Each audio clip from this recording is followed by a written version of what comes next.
You are listening to the Horse Radio Network, part of the Equine Network family. This is episode 58 of the Dressage Radio Show on the Horse Radio Network, brought to you by Kentucky Performance Products. The Dressage Radio Show is the official podcast of the United States Dressage Federation.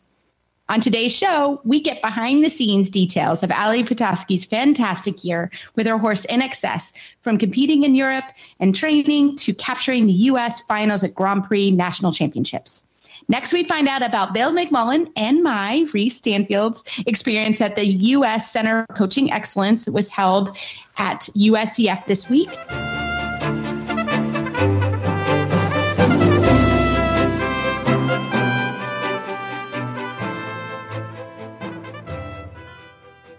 This is Reese Koffler-Stanfield in Georgetown, Kentucky. And I am Megan McIsaac from Oregon, Wisconsin. And you're listening to the Dressage Radio Show. Hey, Reese. Hi, Megan. How are you today? I am cold. It's snowing. Yeah, I know. So I'm not in ready. honor of our Sweet Phil. So this is what everyone's going to get a joke and think about our Sweet Phil. But we would talk about Grumpy Phil season. So this is Grumpy Phil season. I've just named it because we were talking about him in a couple seconds, but whenever it would snow, Grumpy Phil would come out and then I would just tease him for the next 5 months. So Megan, it is Grumpy Phil season. Just thinking about our friend. And if you're new here, Phil was our longtime co-host who passed away, and it was always a joke between us. So we love it. But also that's just something fun to say about Philip. Megan and I were very good friends with Philip as well. And we're going to put more information on our Dressage Radio Show Facebook page. But basically, the scholarship that we created in Phil's memorial is actually now live. And attention, all aspiring and current dressage coaches. This is Canadian coaches, just so you know. We are currently accepting applications to receive funding of the Phil Parks Memorial Coaching Scholarship. Application deadline is December 31st. So if you're an aspiring coach in Canada, please let us know. And we want to help you get that scholarship in honor of Phil. That would be so fun. And also, if you are interested, we are still taking donations. We were just under a $10,000. That was our target. We're just under it. Yeah, just under it. So if anybody wants, come on, help us out. That would be great. And we can get more information to you on that. So, but yeah, Megan, it's snowing and it's the week before Thanksgiving. Real quick, what do you guys do for Thanksgiving? Mumsy makes turkey dinner. Mumsy. She is literally the best.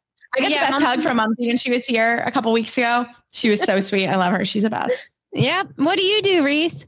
So my Mumsy, my Mama Kay, my brother comes down. It is a full house. I think this year we're going to order in some helpers.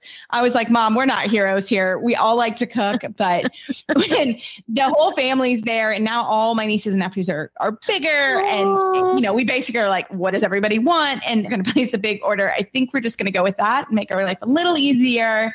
My sister and her husband do a great turkey, and I do a couple sides and head to the Fun Orchard down the street. And I always get pies from there because they're so good. So yeah, we're doing that, which will be super fun. And I don't know about you, but I always give my horses their vaccinations the Wednesday before.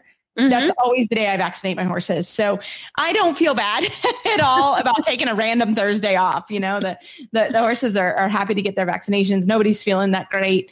And we try to do kind of a expedited day at the barn. We all kind of come in and try to make it happen real fast. So I'm excited just to have a little downtime. See, my husband's been traveling a lot. I've been traveling a lot. So just excited to watch a little football, play some games, see my brother's family. So it should be really fun. But we have an amazing group of guests tonight. We're going to get right into it because it's a long show and we want to make sure we have time for everybody. So enjoy this commercial break from Kentucky Performance Products and we're going to get right at it.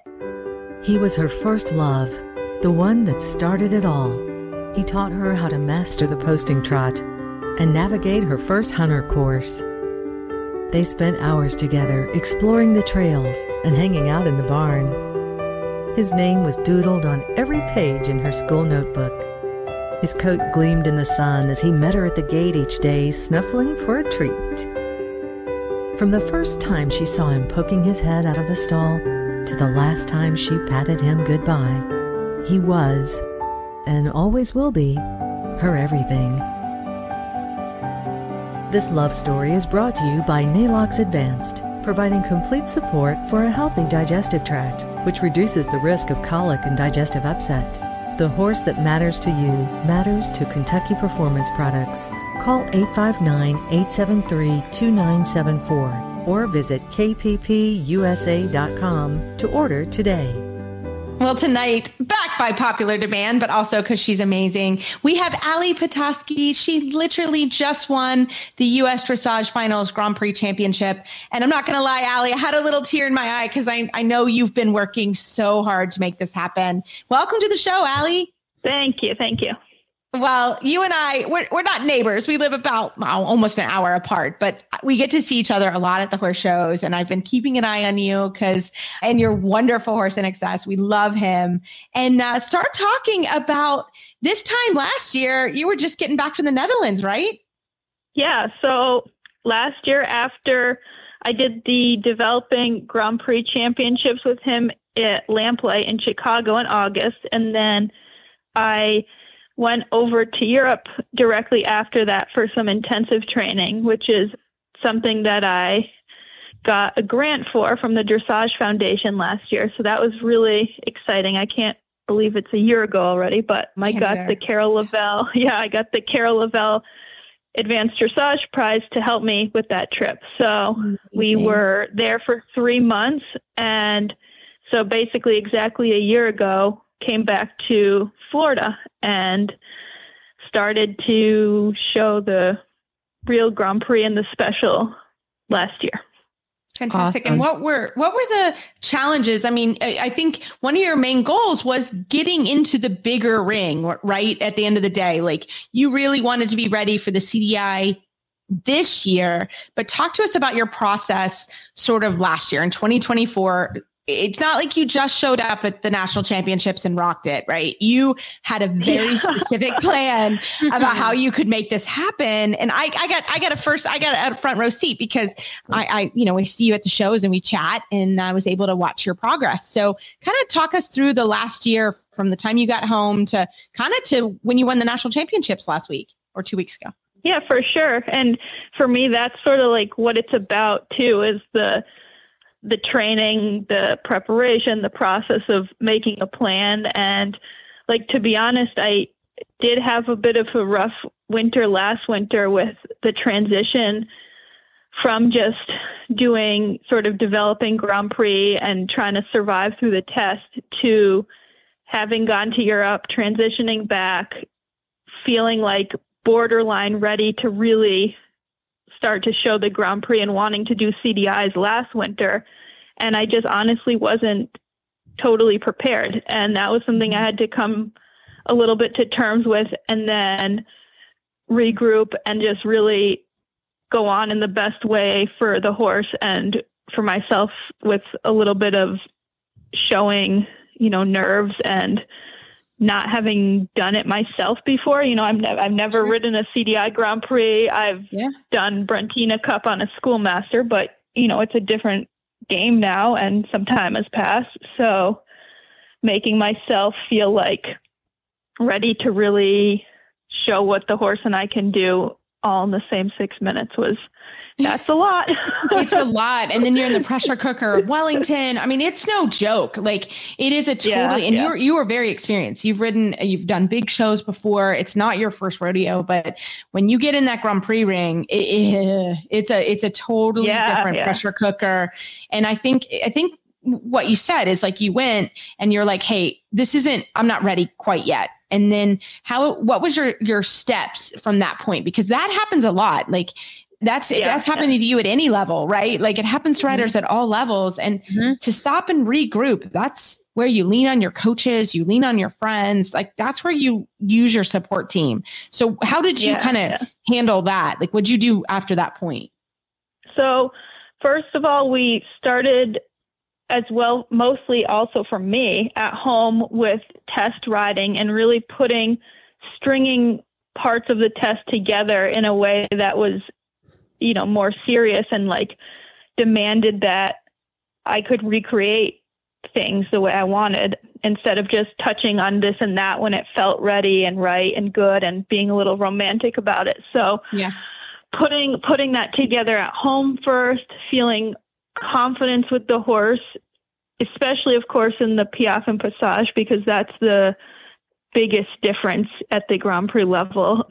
So it started at home. And then when we got back, I did do a couple national Grand Prix in Wellington, which were fine, but not really where I felt like I could be in terms of confidence and what I could do at home. So when we got back to Kentucky, I did a lot of work. I talked to my sports psychologist. Kathy and I, honed in on sort of the training stuff that was going on.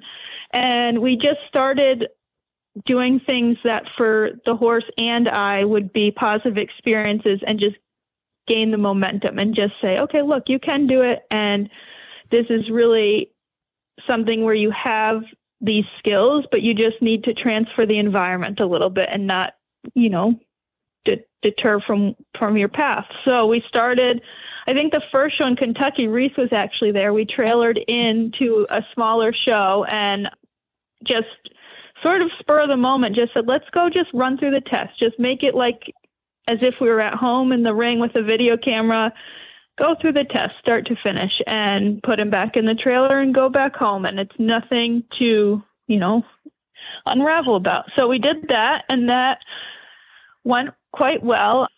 The horse stayed super on the aids, and I was able to ride some quality. I didn't have any mistakes. And for me, that was a big thing, even though it was a very low-key situation and not something you would say, oh my God, what a huge accomplishment, but for me, that was the first.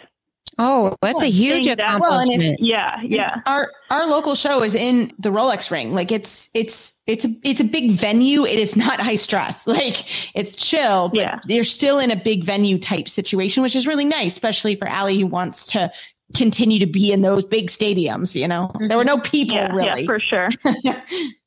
And then again, no pressure. And I think that's a complicated thing, because when you start to have a quality horse and some success and, you have potential, then, and you're being watched a little bit by, I'm on the developing team for the USEF, which is amazing, but at the same time, it's an added, I wouldn't say stress, but you have eyes on you and you have an expectation, of course, of yourself all the time, but there starts to be some external forces that I didn't have so much experience dealing with. And it's not a negative thing. It's just to start to bring it all together for myself took a minute. And I'm glad now, obviously now you can see that it's paid off in this fall, but I'm looking back, taking a little bit of a step back in the time was vital, because from that show in Kentucky,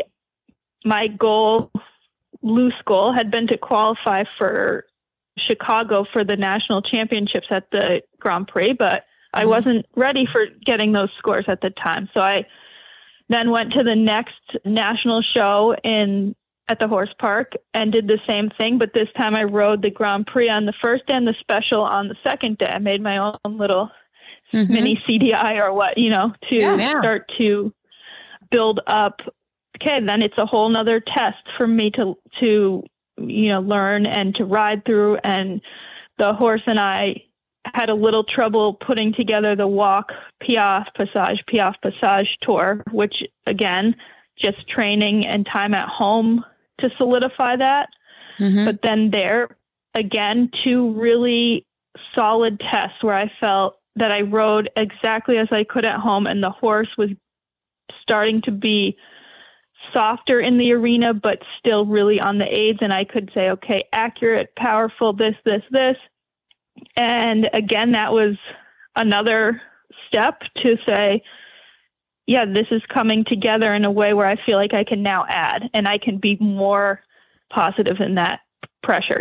Pressure is a privilege. Everyone's been saying lately, it really is, but starting to build steps toward that, because both the horse and I are sensitive. So you can't just say, oh, you're an athletic horse, you can do the movements and go for it. It was a little bit more than that. So then we decided, Kathy and I decided, we talked a lot about like the lead up to this season and to doing some CDIs. And we decided to trailer to Devon and do a CDI there as my first one because of, first of all, of timing. You know, I didn't want 4 or 5 months to go by where I wasn't putting myself into that situation and like conquering it. You know, I wanted to keep the momentum of like building, because for me also, I'm not so good if I don't ever show and then boom, pressure. Oh yeah. Totally agree. Yeah. So we did that. And again, that was like huge for me because I wouldn't say I was nervous in the sense that I didn't feel ready or anything like that, but that's the first time where, you know, you have the live stream, you have a competitive class, you have 5 judges, you have to ride the Grand Prix and the special, you have everything for me, also the warm up because my horse is horse shy. You have a lot of factors that you start to simulate putting yourself really into a bit of a more high intensity environment. And that's a big environment too, man. Yeah, but that's a big one. Yeah. But I think that to me this summer was so incredibly beneficial and memorable. And Kathy and I went up there and it was pretty much like I'll never forget coming out of the Grand Prix test. I'll never, ever forget. I mean, Kathy and I were crying and that never happens. Like her and I are, you know, we're not criers, but I mean, the emotion, the emotion of that is amazing. Right. And that makes me, I was tearing up for you. I was like, oh my God, I know. Yeah. What a hard fought battle. We're not huggers. We're not anything like that. You know, we don't like high five when we come out of the ring, like nothing. It's pretty business. And I came out of the ring at Devon and I knew I had a nice ride and it was, you know, exactly what we wanted, like super confident, super consistent, you know, just rode like I normally ride, boom, boom, boom. And then I saw on the Jumbotron that I got a 70 and I was like just blown. Like I was speechless. I mean, I still don't even like, I was not expecting, I hadn't had a huge expectation. You know, I was just going to, like I said, to keep climbing the stairs up and keep going. And so I got off the horse after the test and I just like almost ran to Kathy and I was just hugging her and like the bit checker was just like holding the horse. Like what? Like it was so funny. It was her and I, we didn't have a groom or it was just her and I up there. So like the horse is just standing there. Standing there. It's like, where's my family? They're gone. Awesome. So, Allie, I love it. That was a moment where I said like, oh shit, like I might have the nerve for this, you know, like totally changed a little bit, turned the corner. And then from there we did regionals again, just for practice. It's 20, 30 minutes away. I had, you know, I'd qualified, center line again, keep going, keep building. And then he was great there. Qualified for nationals, same thing. I said, oh gosh, I'm going to have to go in that. And again, funny for me, it's not really the venue of the test in the All-Tech. It was going to be that small warm-up because he's not so good with other horses. So I said, oh gosh, do I have to go? You know, I'm gonna have trouble, you know, and then I'm like, you know what, Allie, this is not what this is about. Like you are gaining experience, gaining confidence. Good for you. This is another opportunity to have mileage in an indoor venue and teach the horse and get the horse where he is really comfortable with all this. And you're going to have a tight warm up. You're going to have, you know, schooling in the All-Tech with 20 horses. You're going to have these things, but you've got to pony up and get yourself where you can help that horse and go for it. Good for you. So after my pep talk to myself, I entered that. And then, I guess the rest was history with what brings me on the podcast. I love it. I love it. Well, I mean, truly, Allie, you've been so open with us. You did another interview about 2 years ago talking about sports psychology. So if anybody's interested, you can search Allie's last interview as well. She was also really open. And, girl, like I said, I was tearing up when I saw you win the national champion. I was like, oh my God, like this is so cool. And you're just such a cool person and someone who's so real and open. And girl, we can't thank you enough. If you have, or if people have questions and want to chat with you online, how can they find you? I think Facebook's probably the best, just Allie Potasky. I'm not on Instagram. I'm kind of not the best with social media, but you can definitely find me there and some show updates and fun stuff. Awesome. And you'll be in Wellington this year. This is going to be fun. Yes. You on. I'm going to be your biggest fan in the crowd this season. Oh, thank you. We just sent off a freestyle pattern, so I'll have a freestyle soon and hopefully do a Friday Night Lights. That's what I'm talking about. That's going to be so fun. That's going to be so fun, friend. Can't wait. We'll be cheering you on like crazy. So congratulations on an amazing year. And I know your success is going to continue. So well done. Thank you so much.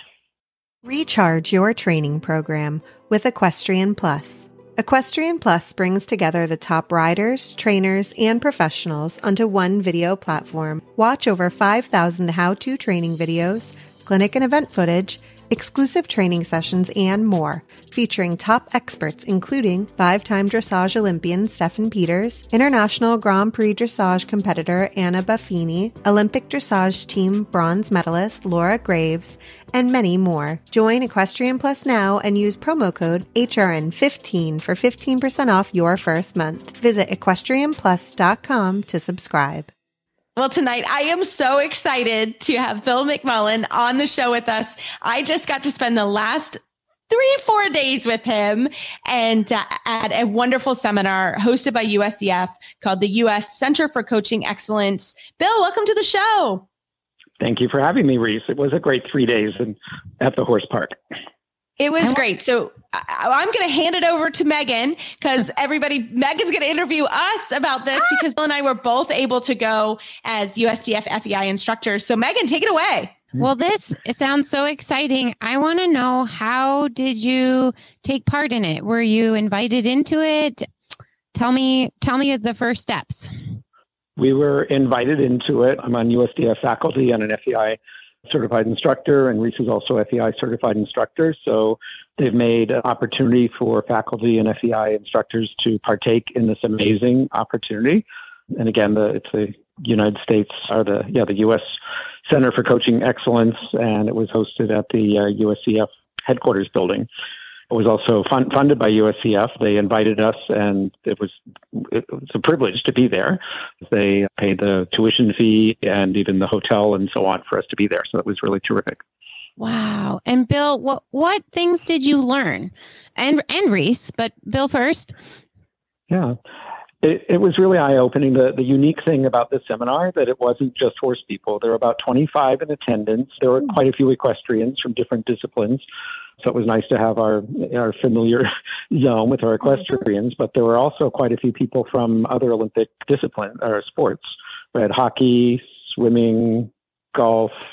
What else, Reese? Track and field. Basketball. Oh, track and field. Basketball. Yeah, there were track and field people. Track and field. Yeah, lacrosse. So what was really fascinating about it was really geared toward helping us to facilitate coaching coaches as coach developers, that we teach people that are teaching, but to hear from people from other sports and how they do it. Because so often we get wrapped up in our, in the content and what we do in our little horsey world.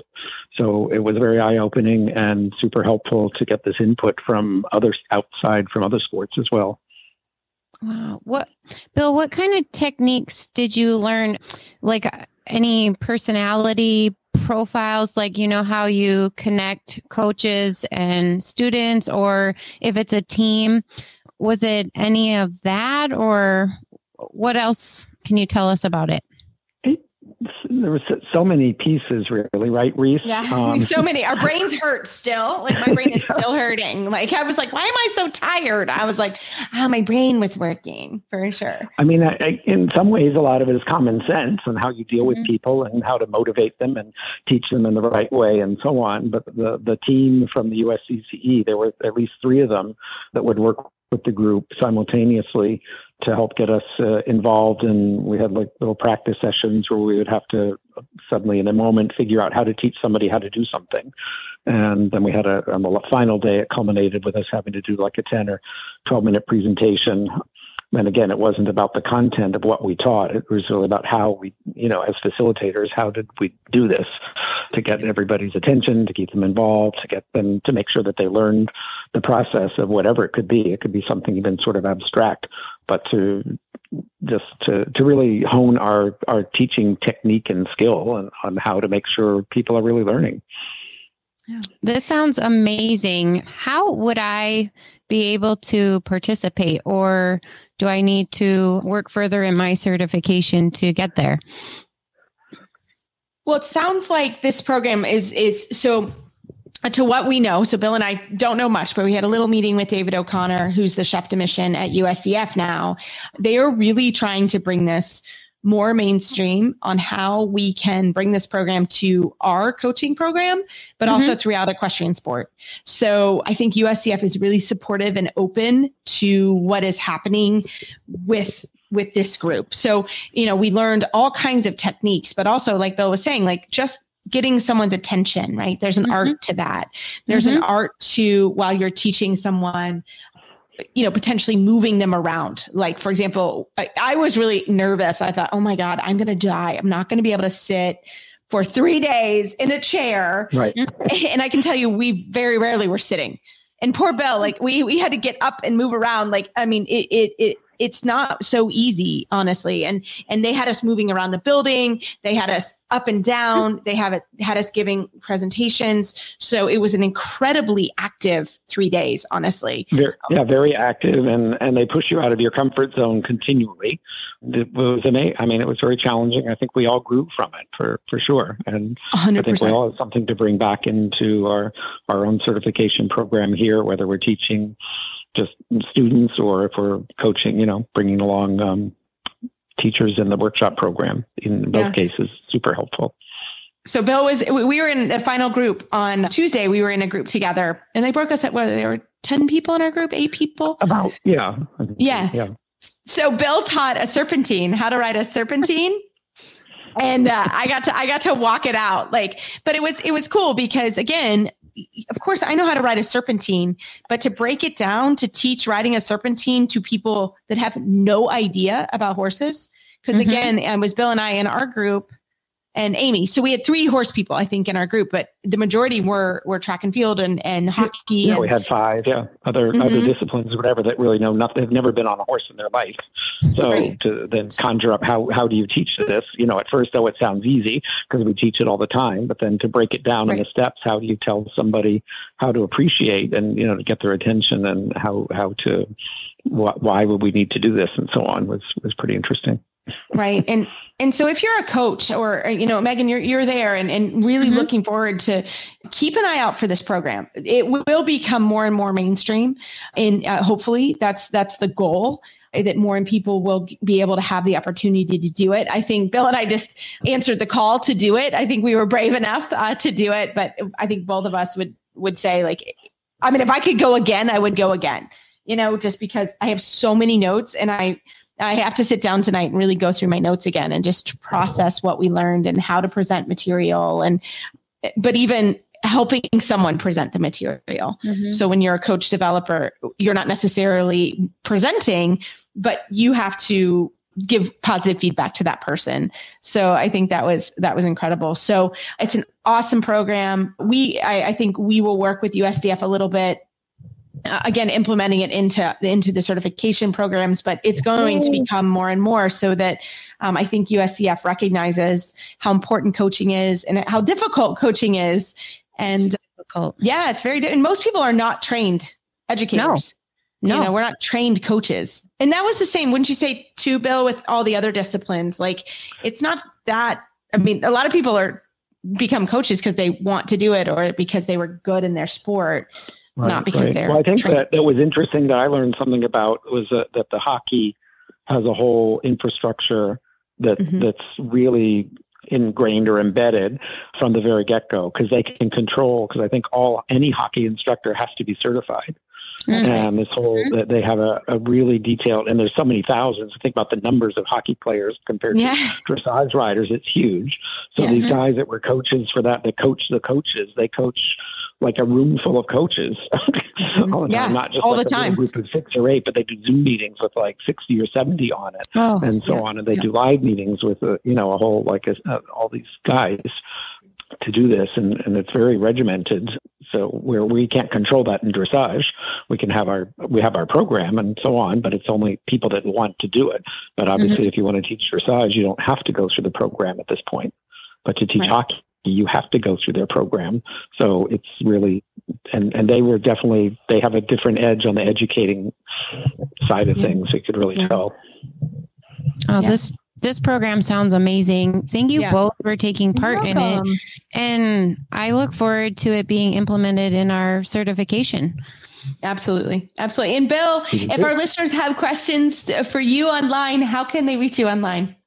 WarrenMcMullinDressage.com. Love it. Thank you so much. Well, Megan, I am so excited to get more Megan time. We got to hang out during finals, which was so fun. And now we're going to Houston. Whoop, whoop. So please feel free to pull. If you hear that voice and you're like, I know those two voices, please pull us aside in the hallway. Megan and I would love that. We're really excited about the book club. I've been reading. Megan, have you been reading? I've been slacking. I'm going to start reading on Turkey Day. No judgment.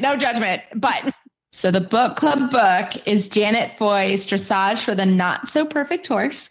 And Megan, have you read your copy?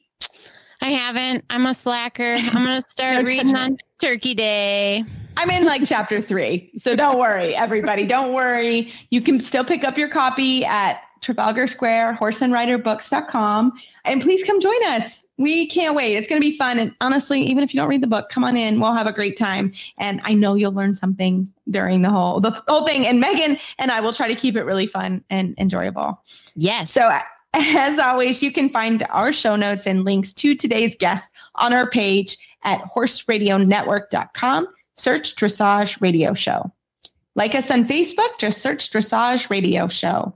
My website is maplecrestfarmky.com and my email is reese@horseradionetwork.com. And my website is lindenhof.com and my email is lindenhof@gmail.com.